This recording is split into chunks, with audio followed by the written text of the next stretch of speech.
We're using the Milestone operating system with Bedroq, but we've also got a piece of analytics software built into the Milestone operating system called BriefCam. It's video analytics, and it's got several functions that really enhance the capabilities of the CCTV operator.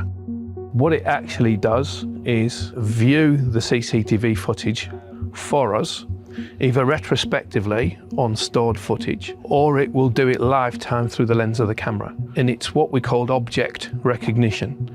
So it looks for objects. And when I say objects, I mean like it will look for a person, or it will look for a vehicle, or it will look for the color of someone's top.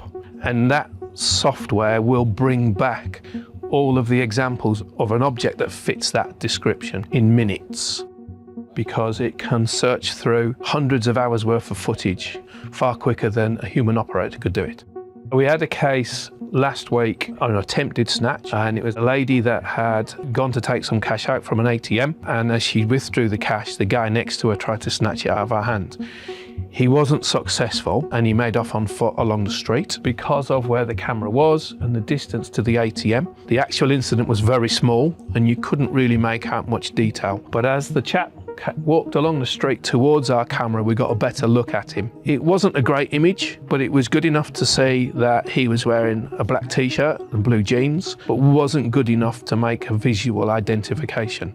In old terms, we'd have probably left it there and sent that footage off to the investigators. But what this system allowed me to do was to say, I'm going to now take 4 or 5 hours before and after the incident from several cameras in Workington and load that footage into the system, which is exactly what I did. That produced 38,000 objects. It probably took less than an hour to do that search and about a minute to find the suspect in that 38,000 objects. And I didn't just find him once, I found him 5 or 6 times, and some of those images were far clearer, and that chap was arrested the next day.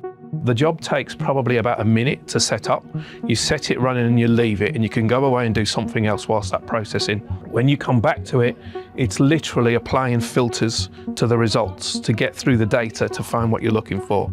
It's taken the CCTV investigation to another level. We will quite often get an investigator ring up and say, there was a burglary in that street, do you have a camera on that street? No, we don't. Usually that was the end of the investigation in terms of CCTV. Now we can say, no, we don't have a camera in that street, but we have several others in the city around it. Have you got a description of your suspect? Yes. Well, let me load in 3 or 4 hours before the incident and 3 or 4 hours after the incident. We'll process that, and then we'll search for your suspect on description. Our force, like all forces, are inundated with third-party CCTV footage, people's mobile phones, ring doorbells, dash cams, to assist with investigations. This software will allow us to get through a lot more of that footage a lot quicker and get to that evidence that is really important.